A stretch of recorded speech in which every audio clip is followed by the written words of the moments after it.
Alrighty, welcome to another episode of the One Last Cast podcast. My name is Jonathan, and as always, we have Merriel Solesky here. How's it going, Merriel?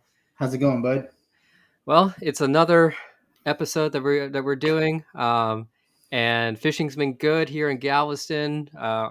You basically live in Corpus right now. How's fishing been over there? It's been good. I'll be down there again this weekend. So, Yeah, yeah, it's been real good, man. I don't think I've had a bad day in Corpus quite yet. It's just been, you you just know, ruined it. It's gonna come now, isn't it? what? You Oh, jinxed yeah, you're yourself. right. I'm gonna probably go down there this weekend and get skunked, right? It's bound to happen. Yeah, my Um, luck. Yeah, so but yeah, fishing's been great, and today we actually we have a very good episode lined up. Um, I don't know how much YouTube do you watch? Actually, I used to watch it back in the day, but I don't watch it anymore.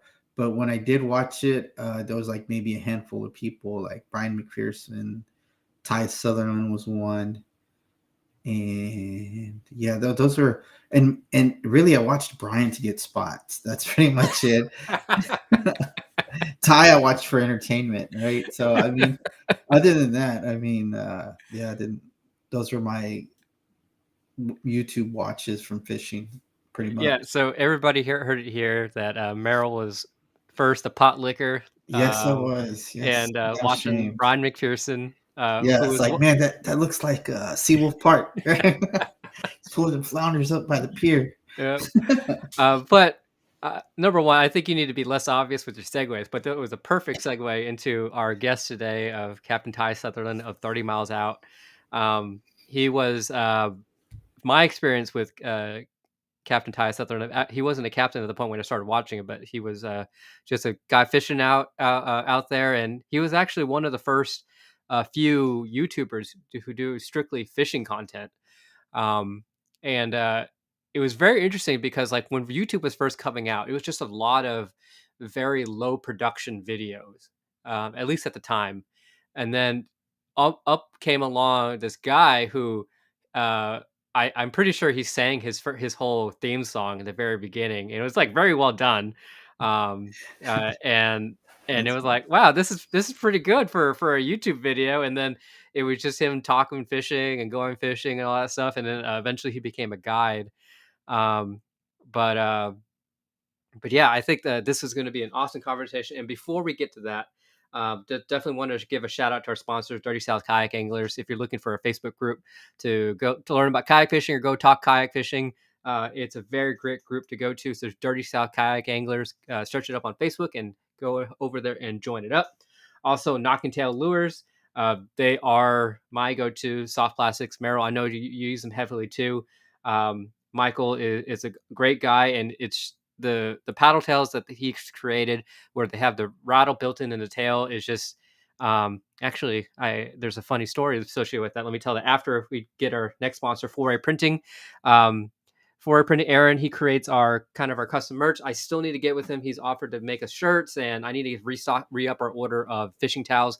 But to see what he can do, he can create like custom buffs and stuff like that.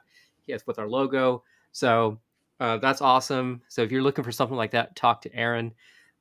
But with Knock and Tail Lures, I did want to mention that over this past weekend, I participated in the first series of the Saltwater Survival Series, the first tournament of that series, which was a redfish tournament. And I keep telling y'all I am not a redfish guy. And again, I'm not a redfish guy.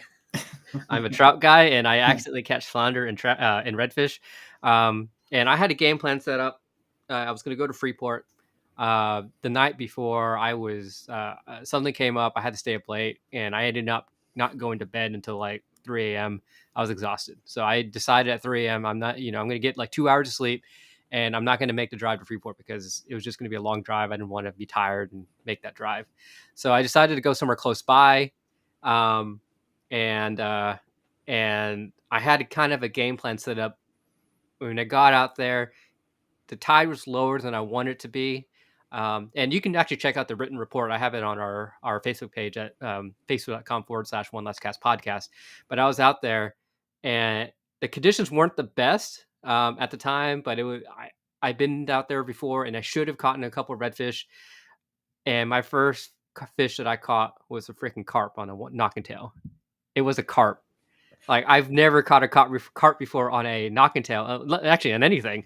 Um, and but that just goes to show you how, a fish like that, which I don't think they're carnivorous, but maybe they are. I don't know. But Uh, even they will bite a rattle tail, huh? yeah, it was in his mouth. He choked it down. It hit like a redfish. It fought like a redfish. And I thought, and even whenever I brought it up, it was so dark out. I remember bringing it up next to the kayak, and the water is very dirty from all the fresh water the rain that we've had. Um, and I saw bronze scales. Like, oh yeah, this is a redfish. It was short, but I was like, man, this must be one of those 25-inch, 10-pound reds, you know. And I was like, man, I got I one redfish. The first redfish is always the hardest to get. And yeah, it turned out to be a carp. Pulled some. Technically, they call that the freshwater red, right? Yeah, The the carp. freshwater red. I kept getting comments. I should have brought a Sharpie and maybe painted a little You should have, man. dot on the tail and brought that in. Yeah. But the day was not lost. I did try pull some audibles, and I ended up getting. I did get the side pot for trout and flounder, which is very surprising in the flounder because the area I was fishing, I actually haven't caught a flounder there in a while, and I wasn't expecting that, but it was there. Both fish ended up being around 3.5 pounds, and they got me a good little check for a Two tournament. checks, right? Yeah. Two Yeah. checks. So, Yep. so Um, technically, you're making money fishing now. yeah. You know what's funny about the Saltwater Survival Series, is that in that tournament, I'm doing very well in terms of winnings, but I've never placed in the tournament. And whatever works, man. So yeah. But anyways, uh, enough about me. I definitely wanted to let's just hop right in. Right. Introduce Captain Ty Southerland of 30 Miles Out. How's it going, Ty? What's going on, y'all? It's going. Sorry to keep you waiting backstage. Jonathan was rambling about Yeah, I something. was definitely No rambling. worries. I was listening. So yeah, so let's kind of for people who don't know, who you are, if you were to give an elevator pitch on who you are, what your channel's about, what you do, just lay it out all right here so people can find out who you are. I'm the host of 30 Miles Out, what used to be Kayak Fishing TV, which I started like 13, 14 years ago. And I filmed myself kayak fishing for, I don't know, 12 years, 13 years. And just recently I became a boat guide, pretty much guiding all the people who've watched me kayak fish for the last 13 years. And that's pretty much it. I live in Rockport, Texas. Awesome. Yeah, and like I said, originally, like, you were one of the like original people doing fishing content on YouTube. Um, Like and one of I the first, actually, right? One of the yeah, first guys from kayak. Yes. Man. Yeah. When I started, it was me and a guy in Hawaii and maybe one other guy in the U.S. that I was aware of. And that was it. And it was crazy. It was crazy. We got everywhere we went, we got recognized. We would do grand openings for kayak shops, and there'd be 50 people in line, to talk to us and stuff. It was nuts because it was such a wide reach, and to have it all to ourselves, Yeah. me and then Teresa, and it was crazy times, man. And of Yeah. course, it's gotten so popular and big, and now there's probably 15 YouTubers within 15 miles of the shop right now. So, as far as fishing goes. Yeah. Yeah, and I think what was the I can't remember the movie, but the quote was basically something like, um, "You got to be smarter than the next person, and if you're not smarter than the next person, you better be first," or something like that. Being first definitely helps, man. And when I started, and it grabbed people, and they started really watching it, it took off. People would ask me, "What do you do?" And I'd say, "I have a YouTube fishing show," and they would laugh at me. First thing they would say was, "What channel are you on?" I would say, "Man, I'm not on TV. I'm on YouTube," and they thought it was ridiculous. That was the thing for like 5 years. Like, people would really look down upon us because we had a YouTube fishing show. And now it's flip flopped. All the TV people want to be on YouTube. Yeah. So it's been an interesting journey. Yeah, and actually, I really wanted to talk about that journey, especially nowadays. It is something that a lot of people really want to aspire to be. is that content creator on YouTube or TikTok or Twitch or whatever platform that they're on. You know, maybe let's talk about some of your challenges that you faced. That whenever you first got on YouTube, and of course, like you said, it was you're the first, so you were literally writing the book on this. It was there was no there's no content creator out there who is telling you this is what you have to do, because there's a ton of those videos out there now. No. um, so Yeah. how did you do it? Well, I was coming from having watched cable TV, outdoor channel kind of stuff. And I always wanted to have a cable TV outdoor channel type of show. And a cousin of mine in Mobile, Alabama had a TV show, hunting TV show. And when he would pass through this area, he picked me up and I'd run camera for him for TV. And the more I did that for him, the more I was like, man, I could be doing this. No problem. And I started looking into television and getting sponsors and how much it would cost. And it was so expensive. And I didn't really have a partner or anything. It just seemed like unattainable. And then YouTube came. I was like, this is the answer. I'll do my TV show right now for free. And that's how I patterned it. That's why when you watch early 30 Miles Out, it's got a TV intro.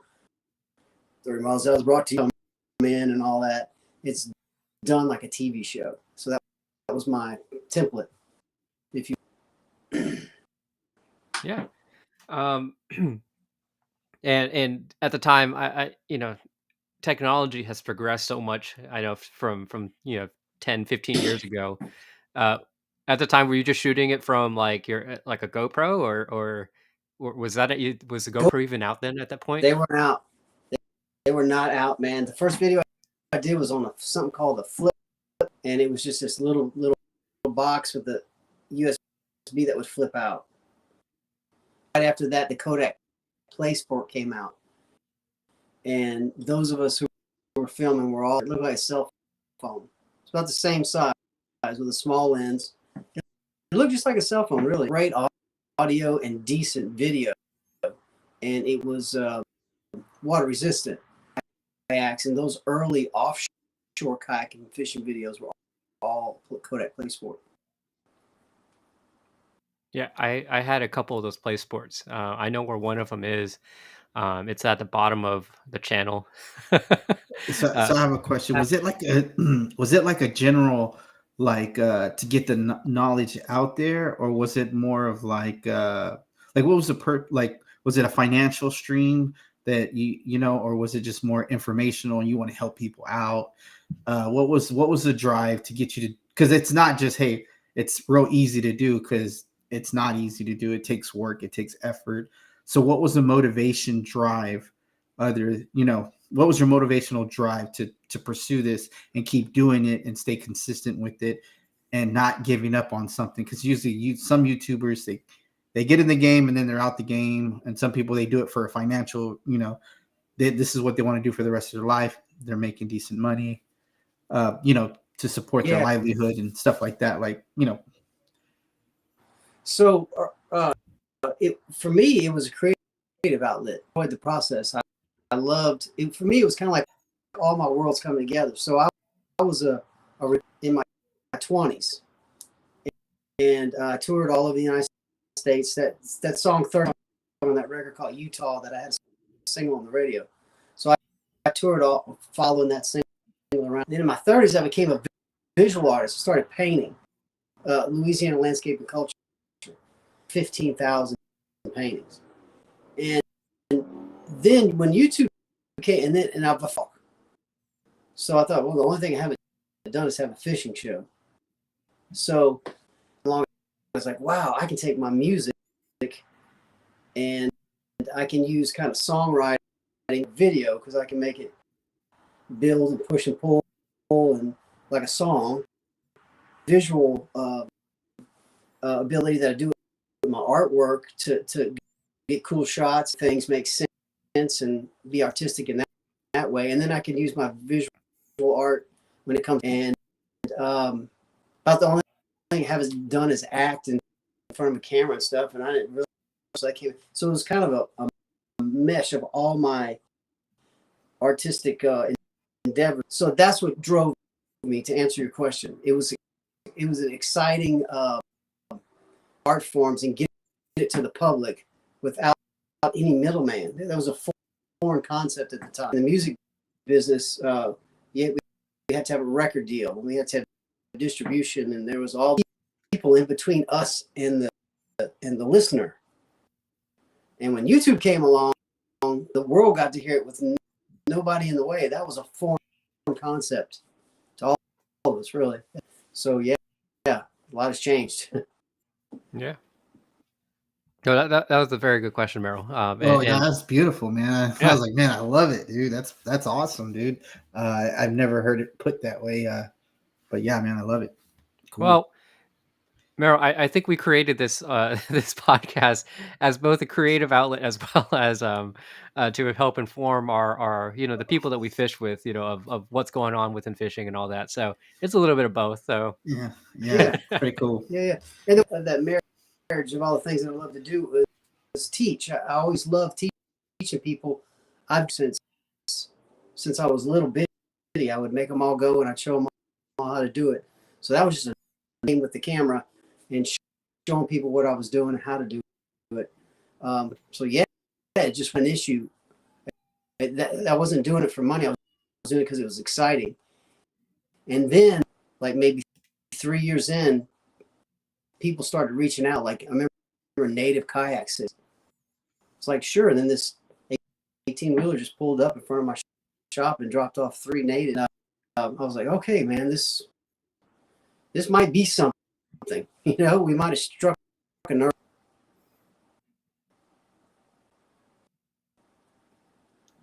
awesome. Yeah, go ahead. Go ahead. Oh, I was gonna say, with the, I guess if you were to go back, with the knowledge that you have now, what advice would you give yourself for how you approached everything? Obviously, hindsight's always 2020, and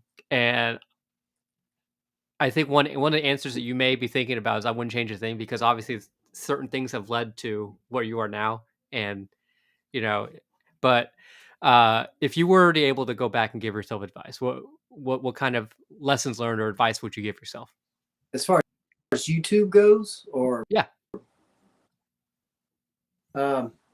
That's a moving target. I don't know the other advice other than what I did, which was just approach it like every project I do head on, and just do it like it's every video just all in, and just giving it everything I have. Just work hard at it.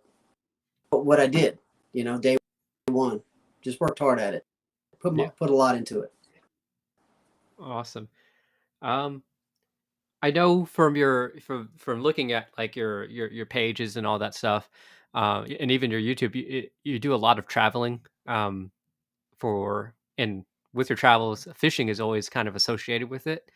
We were talking earlier before we hopped on live. You recently had a trip to Florida. How that trip go? And tell us a little bit about it.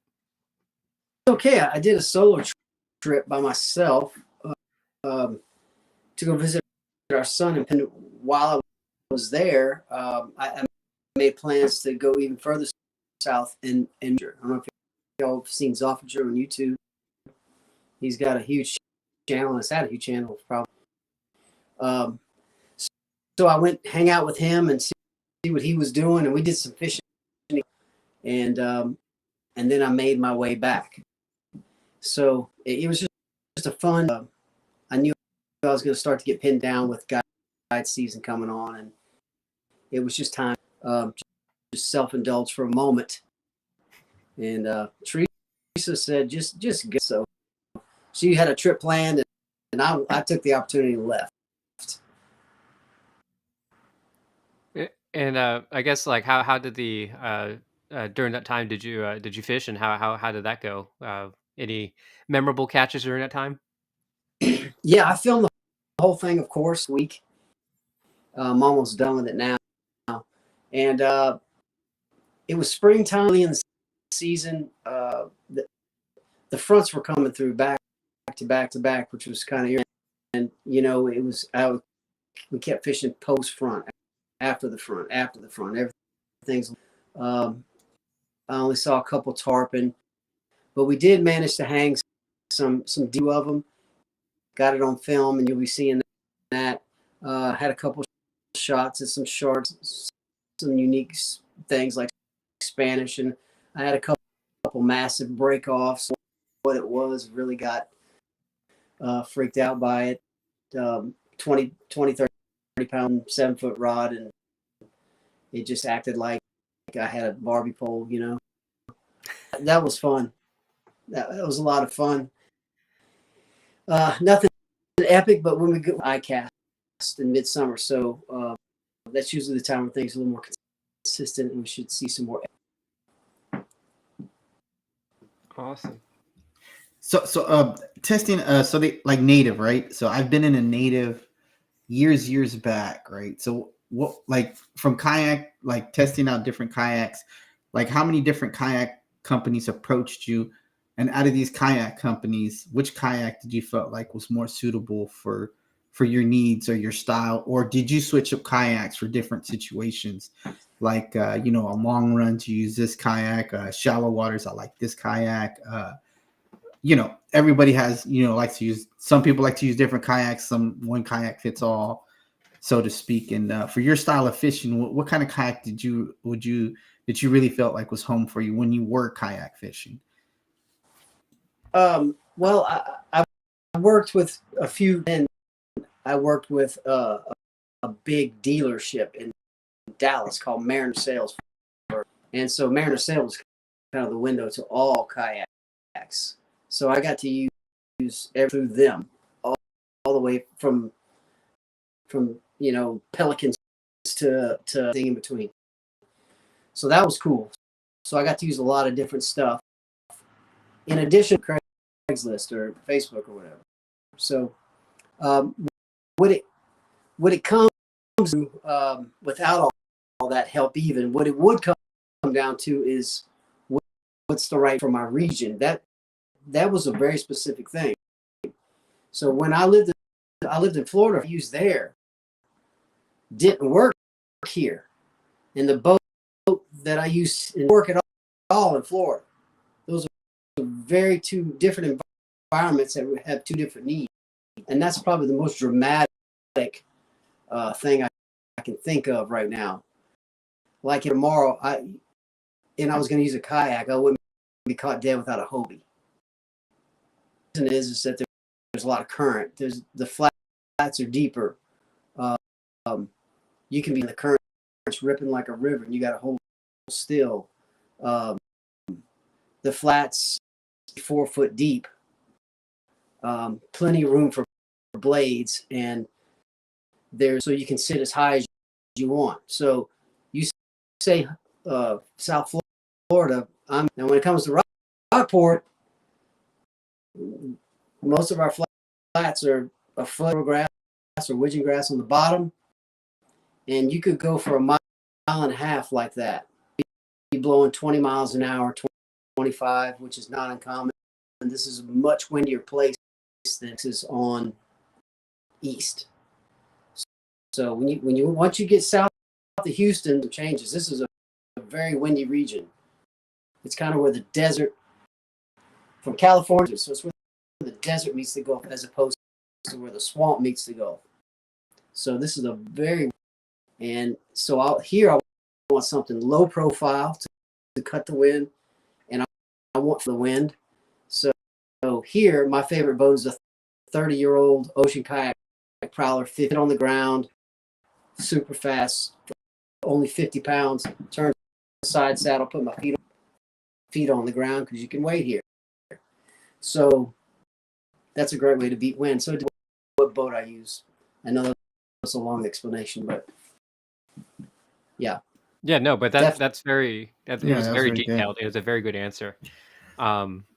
So speaking of like terrain and stuff like that, can you give us like a brief maybe a understanding of the area you fish, like the grass kind of that's in that area, you know, what kind of experiences you have in areas you fish, and the terrain there, because that's essential to know the terrain where the bait hangs out, where the fish hang out, where they breed, and how is it different from, you know, Florida and other places?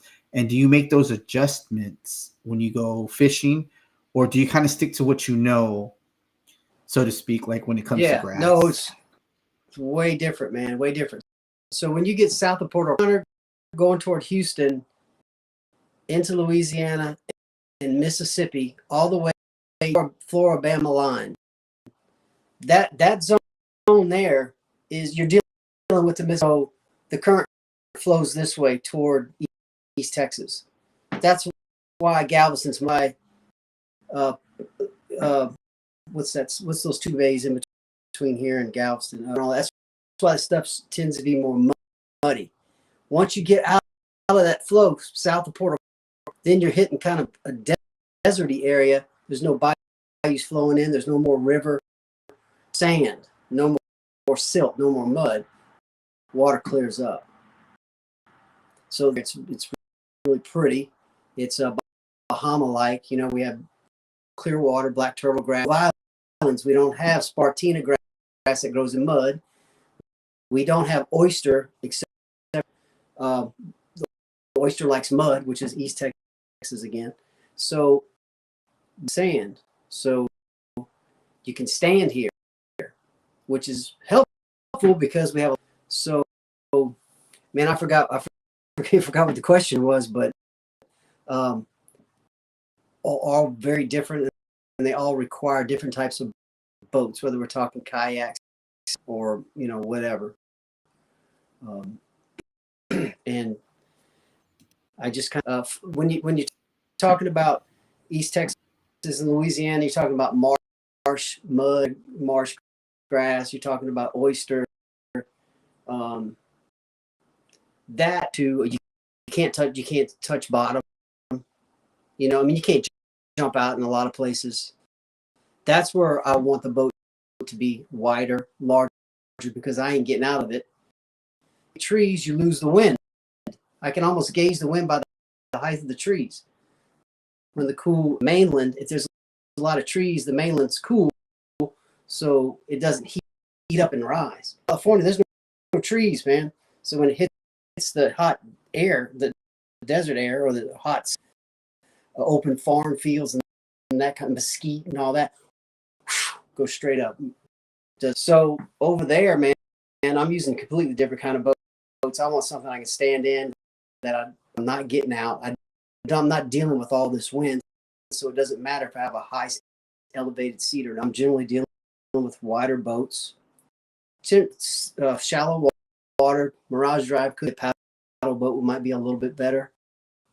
It just depends on where you're at, man. It really does. Yeah, that was pretty much answering the question. Yeah, appreciate it, man. Yeah, and I think you bring up a very good point too. It's even with, you know, generalized areas that you're talking about, even within these areas, there are kind of sub areas that may work with the kind of fishing that you're doing. If you really want to get out of that wind, you know, taking advantage of some of these places with the higher tree lines or the higher grass lines that you're talking about.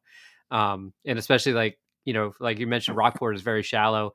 I'm sure in Rockport that there are some deeper waters that, you know, for those of us who want to use the Hobie Mirage Drive and use that, you could probably find areas like that. Yeah, you can, but you'll be restricted to, I mean, yeah. So, or you will be restricted to the edges of them. And you can make it guided with them actually here. But the moment, you know, Brown and Root, you mentioned Brown, could be 3 miles of a foot deep. Hobies were started blowing, and then people had the fins on the ground, and it became more of a hassle than a hidden route. Tarpon 16 would be way better because I can shoot to the back. I can put my bait fish, or I can crab walk with my back to the wind. Whereas the Hobies, you know, they just didn't perform as well. You can do anything with anything anywhere. I'm talking. We're getting pretty specific for, you know, different regions and what works optimally. Yeah. And I guess that kind of crushes Jonathan's heart, though. He's a diehard Hobie guy, so he'll make it work, right? He'll pull his pedals out and then throw them in the John, back. in your defense, just be prepared to pull your fins, prepared to have a push pole or a paddle, a good paddle, and really work on the wind. So work your way into the wind all day. So you're never in a scenario where you're at low tide and you only have fins to get you back or something. It just where you are and what you're doing. There's ways around everything, man. I'm really splitting hairs and talk about optimal, optimal. And another thing you can do is leave the Hobie at home and spend $300 on a tarp and 14 and keep it behind the shed and then use that. That's what I used to do. I take the Hobie to Florida and I use the tarpons down here. That's actually one of my first kayaks was a Tarpon 120. Same. And, yeah, I was man, I felt like I can go anywhere in that thing because it was so fast and quick and agile, and it did what I needed. I guess I found my center of balance on that Tarpon faster than normal, right? So when I first got on a kayak, I was like kind of nervous and like, oh, am I gonna teeter this thing? And once I found my center of balance, I was all over Clear Lake, just going everywhere. The 16s, the faster they are. Yeah. I had the 160, so I learned how to sight cast out of that thing. So I had a funny story, Ty. A guy told me it was maybe about 15, so somewhere around there years ago. He's like, "Hey man, you fishing in that boat? You're gonna die in that thing." And I told him, "Well, what's the bad news?" Man, I love kayaking so much, man. I was just diehard kayaker, and then he saw my string. He saw my stringer, and his eyes damn near fell out of his eye socket as I was pulling this big old stringer full of fish. Back then, I thought, I kept more fish than I needed, but I'd help people out and give them fish too. So they're definitely effective fish, man, no doubt. Yeah.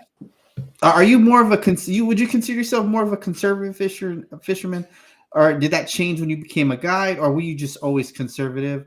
Or are you just, hey man, it doesn't really matter. You follow the rules, you follow the laws, I'm okay with it. What kind of guide would you say when you say conservative, what do you mean? Like maybe like minded. Yes. Conservative. Say that again. Like catch and release everything, or Oh, okay. I got you. So it's a good question. I've got a foot in a lot of different worlds. So I teach fly fishing. I teach a lot of people how to fly cast. And world, I go to the fly shops, and that world is catch and release. Don't really kill anything. But then I'm also a spinning tackle guy. I teach a lot of top water and plastics and all that. And some of those guys just keep. And then you got the guys that try to limit out every day. Those are like three different worlds. So I like to take what I need, and I like to leave the rest in the Lord's refrigerator. And I go grab them when I need them.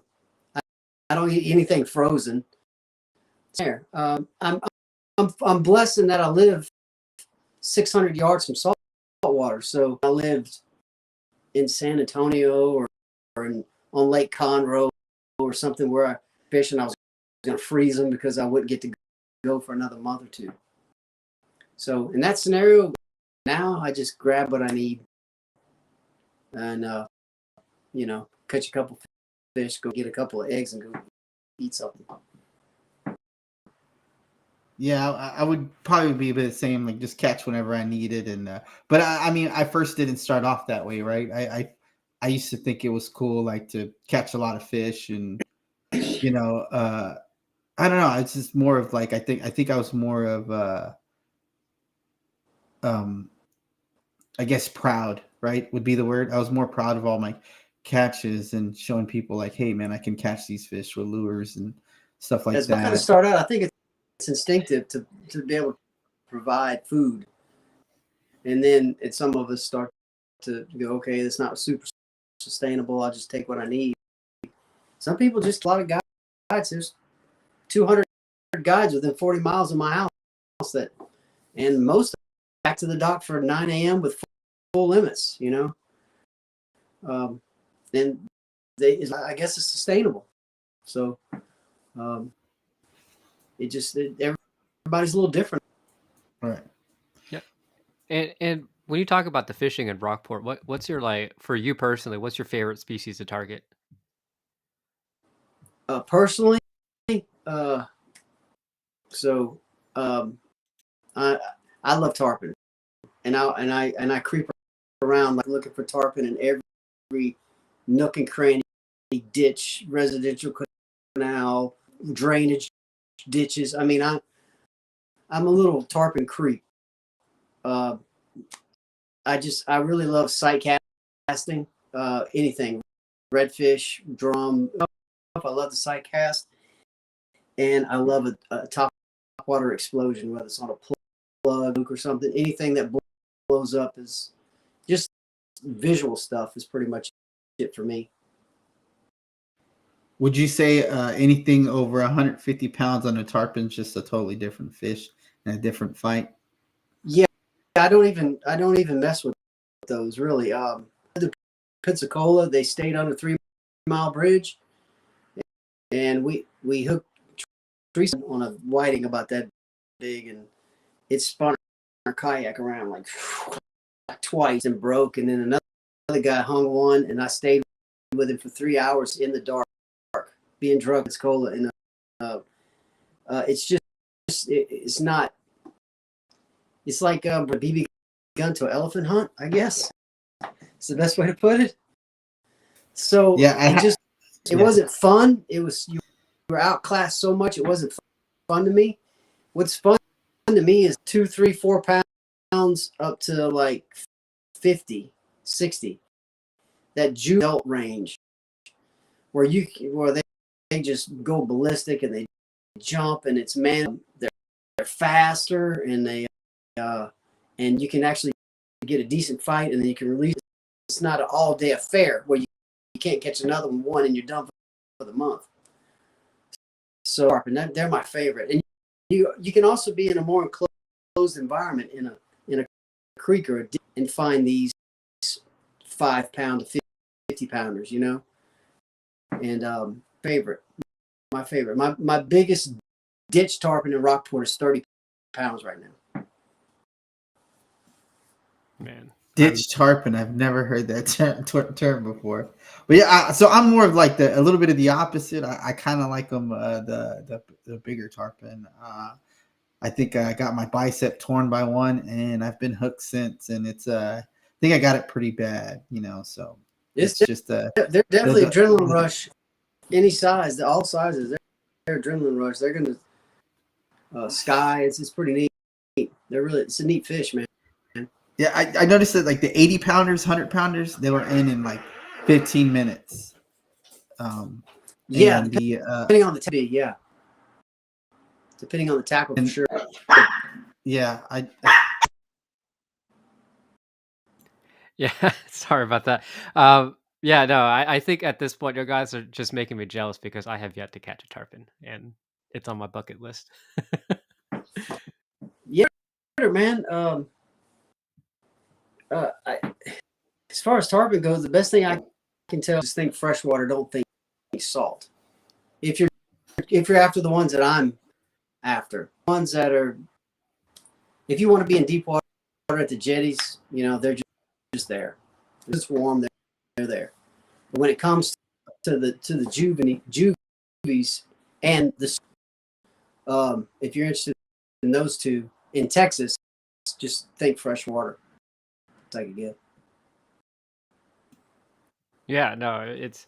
I keep wondering because I would actually say that within the last couple of years, I've seen more posts about people catching these juvenile tarpon within the Galveston area on a more frequent basis. Not a lot, but on a more frequent basis. And they're all of them are always on they look like these back creeks that, a lot of overhanging trees. The water looks like mud brown, and freshwater. it's just There's fresh water coming in there. That's why. Yeah. Yeah. I've been in a pot. I was in a pot of tarpon a couple years ago, a couple summers ago. There was 50 of them. I mean, they were everywhere. And I watched boat after boat of a neighborhood and just roll right by them. And I was blown away. And I just think it's because around here, they're focused so much on reds and trout. It's just not even on the radar. It's mistaken for garfish because they tend to roll kind of like a gar. And Texas, a widely Texas hunted species, Florida, places like that. So yeah, man, it's just kind of that we have a few of them. We don't have a ton, but we got some. Have you ever thought of using live bait on these tarpons, or are you just strictly artificials when you're targeting these tarpon? All the above. I've sight casted them with finger mullet in a circle hook, and just I do it with fly. If there's a lot of small ones and they won't eat anything, I love them to eat a fly better than I can get it to eat a soft plastic. If it's windy, just harsh conditions, I'll throw a plastic or something at them, a fluke. I do all the above. It just depends on the scenario, what I think's best for that scenario. So I noticed like some tarpon, I don't know if this rumor is true or not, but like during the colder season, some of the bigger girls and bigger tarpon, they like to head up more freshwater or more inland. Is that same over there in Rockport, or is that more of like a Florida kind of different area situation? That's what the species does, period. That's what they do. All year trying to migrate into freshwater. I don't know if it's just to grow up and be out of the way of predators, but all year, that 50-pound and less, let's say, they're always the furthest north I've heard of one being jumped which is 80 miles from saltwater. Yeah, and from my understanding, and of course, like I've never caught a tarpon, so I take this with a grain of salt. From my understanding, whenever I was looking up, my wife and I were looking at going to a place called Tarpon Springs, down in Florida, and we ended up not making that trip. But we were one of the time we were thinking about going was in the winter, and a lot of the fishing guys said they would find tarpon up there because as it gets colder, they would migrate upstream, up these creeks and stuff like that, and they would seek out these freshwater springs because the water is warmer there.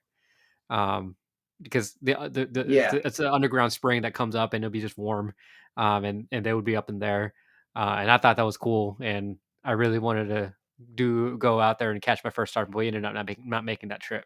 But I'm sure it's a very similar situation that we have here in Rockport, in Texas. Man, I don't know. I'm not quite unique situation what he's talking about. I don't know if you've ever seen those springs, but here and they stay about 72 degrees all year, which in the summertime is freaking freezing time to a fish. That with 72 would be probably nice. We don't have a lot of bubbling, clear springs within range that may be way up in the hill country, but so I don't know quite what they do in the wintertime here. I don't know if they'll get into a river or if they hang back and then come back in the warmer months. Like I'm expecting them in the canals here pretty soon as it warms up. But Florida has a lot of those Jenny springs. They have a springs bubbling out of the ground, and I could see how that would be different than here. To migrate into fresh water, and they like to grow up in fresh water. That I can tell you. For those of you who are listening or watching live, that's a very good thing to write down right there. We really appreciate this intel. Definitely going to put that to use and work. I don't think we, well, a lot of people don't target inshore tarpon in our area, but I've hung one kind of back in a brackish area before, and this was I was targeting big trout, right? And these bigger trout, they like the brackish water that I was targeting them. And I remember hooking him, and I remember the fight just being something totally different. And when he came up out of the water, I was just like, that is not a trout. At first, I thought I had a huge trout on, and I just noticed that from the hit and to the come up out of the water, it was like, this is something different. And when he came up and I saw him, I was like, whoa, that's not a trout. And then I was like, man, is that a tarpon? Like, it's just not likely. It's not heard of for a tarpon to be here in this situation. I've noticed sometimes I see them, like some of them are just solo. Like they're not in a group. They're not, some of them don't go in groups, and they're solo. I don't want to say no. Well, I don't know any rhyme or reason for them, what they do and how they do it. But for that one situation, I remember him jumping up once, and then I didn't have the gear for him. He just pushed down, and either my rod was going to break or my line was going to snap. And fortunate, I think I was lucky that the hook came out. It was a small little rattle trap, and I was letting that drift in the current. Just drift in the current and make that Bay somewhere. Way up north, yeah, up north in Galveston. Yeah, not likely for them. And it was just weird though. I've never had another encounter like that from that area of tarpon, but we have been getting more sightings and more people posting like catching juvenile tarpon. I know a buddy of mine stays on them in a certain area. He loves targeting those smaller ones, or he loves anything tarpon. He loves it, small, big, large, whatever. Right. So he's but definitely, yeah, he's a interesting. And all this clear water we have down here. I mean, we have tarpon. We have conch, a Texas conch, which is called a lightning whelk. It's a big conch, and we have mangrove, and it really looks a lot more like the Keys than it does East Texas. Because of that, we've always said, well, I wonder why there's not bonefish here. And lo and behold, wildlife fisheries that were netting, and they had just caught 2 baby bones. And I guided a guy, caught like a 4-pounder on some dead shrimp in Aransas Pass, fishing on by. So, I mean, I think they cruise through here every now and then too. You just never know, man. It's neat. Yeah, a big snook too, like to come cruising through. I had my luck of running across a yellowtail sticking out of the water, and I wasn't too sure. And then I looked closely, and water was so clear you could see the fish, and I saw the black lateral line, the yellow top fin, the yellow back fin. I think I casted at him at least for 15-30 minutes. He just wasn't having it. But just to see one cruising like that, it was pretty cool in Aransas Pass. Yeah, y'all guys are making me jealous. I've caught 3 in Aransas Pass so far. Small one, a 19, and like a 25 or something. Generally, wherever I find tarpon, I find snook. I catch snook on accident trying to catch tarpon. And the further south you go, the more there are. You get into Corpus, there's a few more. It's just the further you get, like into that zone 10. I was talking on the show about then, which is a tropical zone. The tip of Texas, that's where it all changes from like Harlingen and south. That's a whole nother zone where there's a lot of snook, a lot of tarpon, a lot of grouper, a lot of exotics. I will be down there a lot this summer. Got at least 10 times I'll be down in Harlingen and trying to focus on different stuff in the tarpon pattern down there. Yeah.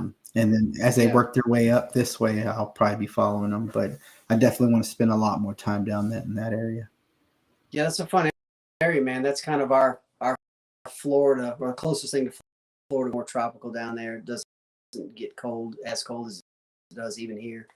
And there's a lot. Last trip I caught 3 or 4 snook, and I saw them in just a few days. So I got to jump to one maybe, but start to get close to Mexico.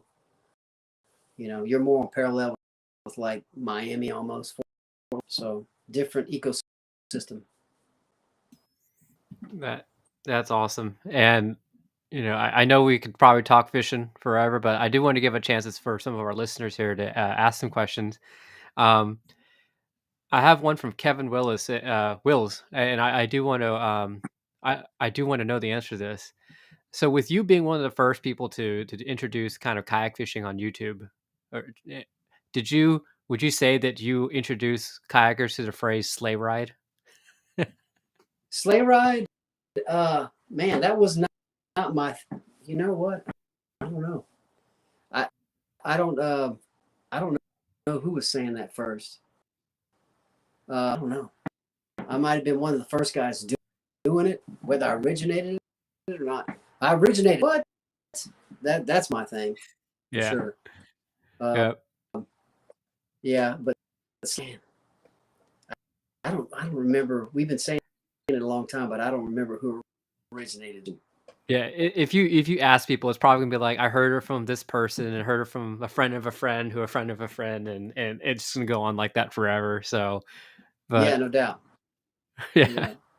um, and two questions from Austin, and I think you mentioned that you don't do this anymore, but you do kayak guide anymore? Uh, I'm mainly a boat guide now. The only way I kayak guide is if say, we have all our gear, we have kayaks where you come guide us, and then I'll show up with my kayak and same things. Show them Okay, how to walk the dog or show them what to look for, and I do. That's kind of the only way I kayak guide now. awesome. And the other question from Austin is, um, if you were to give advice to an aspiring YouTuber, what would it be? Uh, just like everything else in life, just work serious. I mean, if it's something you want to do seriously, then get serious about it. Get a notebook down, make a plan, and hit it hard, and hit it for a year, and then look up and we'll talk. I mean, it takes like everything else. Just like if you want to start a lawn service, I go mow a bunch of free lawns and mow free lawns until somebody starts paying me.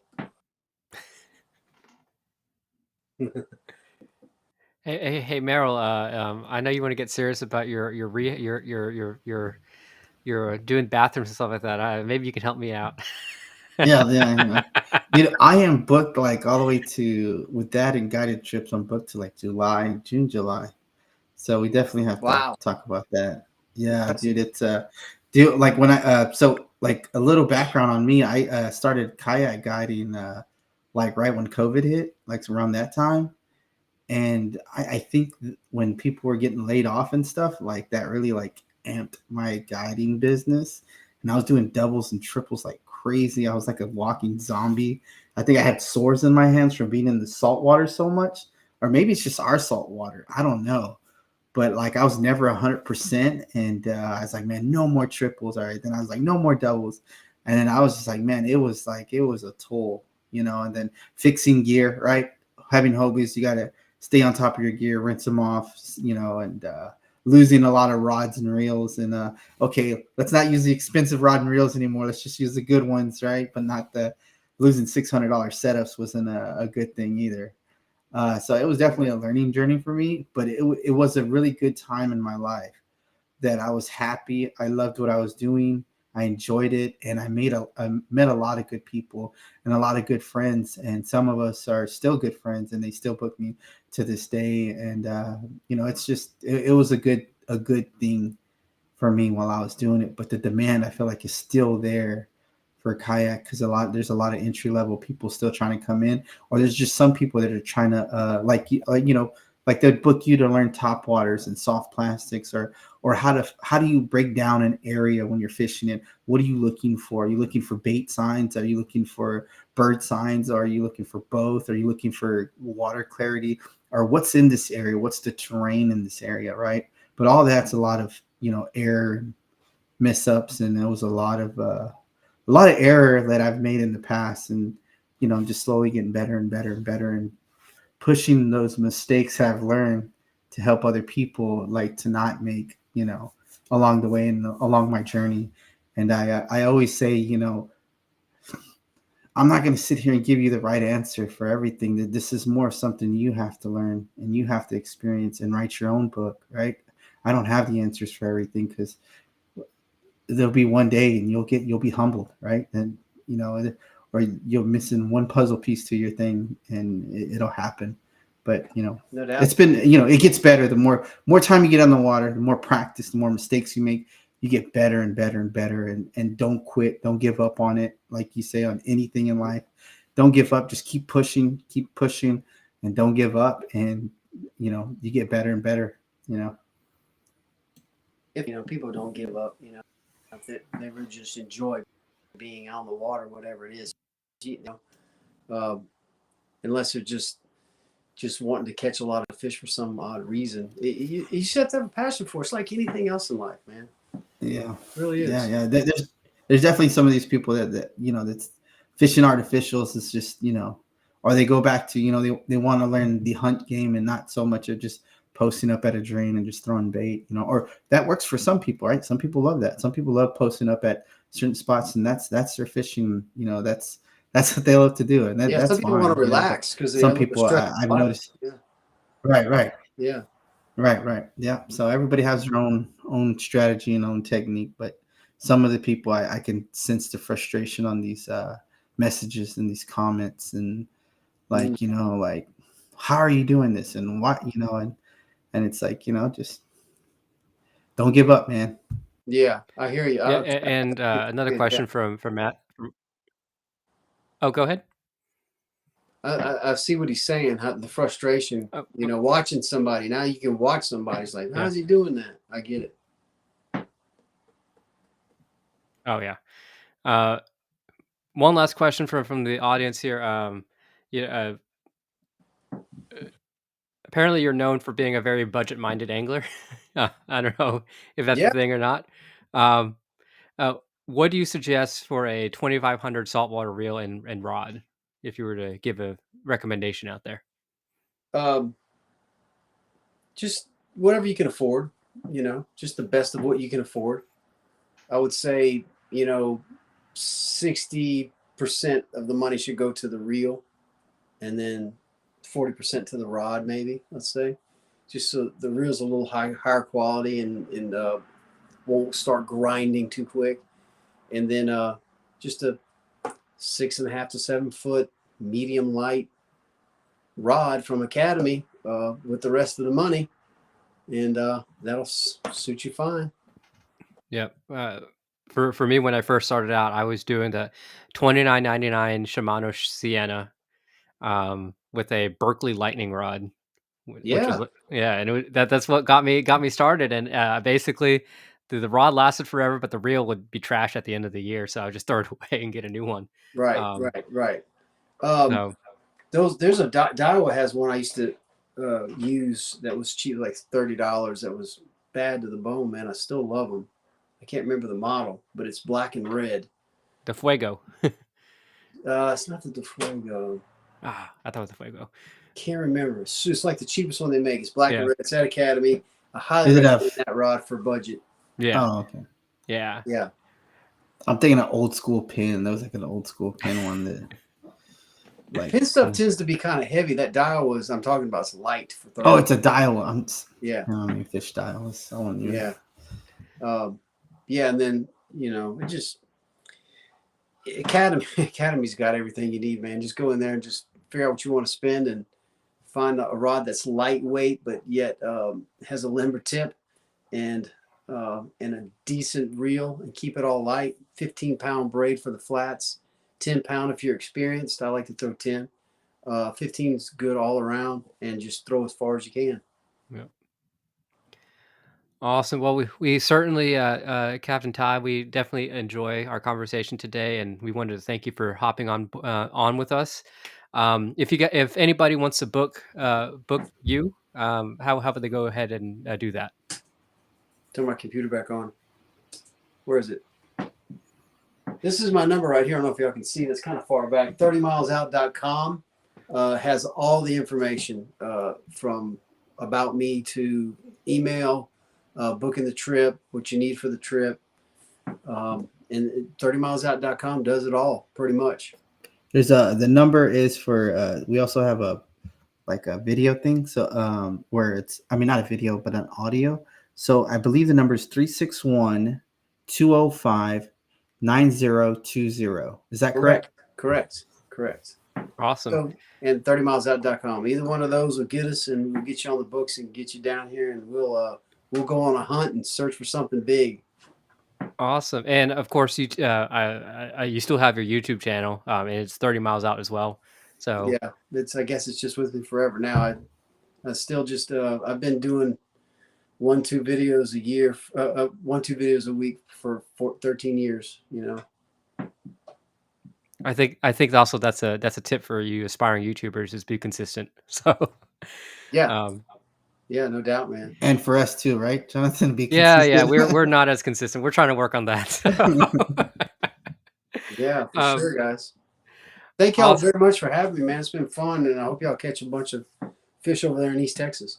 Yeah, and we'll definitely, I definitely want to potentially link up with you, and we'll maybe chase after those juvenile tarpon because I need to get that off my bucket list. And it's definitely don't want to drive all the way down to Florida for that. It's much more economical. I actually don't guide it. Okay. It's not consistent enough to guide. Yeah. We go 5 times and not see them. You know. So it's not worth guiding. You pretty much either have to find them by your house or you got to go to Florida. Okay. You know, because you can keep checking. That's what I say about the house. Keep checking, yeah. Oh, I saw one there. You got to go every week, a lot. When you go get groceries, go check on it. You know, look for that fresh water going into salt water and keep checking that ditch. And if it rolls, it may not be a garfish. Well, this has been another episode of the One Last Cast podcast. And before we hop off, wanted to give another shout out to our sponsors, Dirty South Kayak Anglers. If you're looking for a Facebook group for kayaking and fishing here on Galveston, actually all over the Texas coast, go ahead and search Facebook for that. Also, Knocking Tail Lures, our go-to soft plastic for me and Merriel as well. This is one of my favorite colors right here. It's a chartreuse white. I believe it's called Lightning. But I've been using that to great success. And also foray printing. If you're looking for custom merch, towels and buffs and anything else printed, you go ahead and talk to Aaron. He'll get you hooked up. Captain Ty, thank you again. Merriel, good talking to you. And for everybody else, tight lines and have a good one. All right, guys. Thank y'all. Thank you.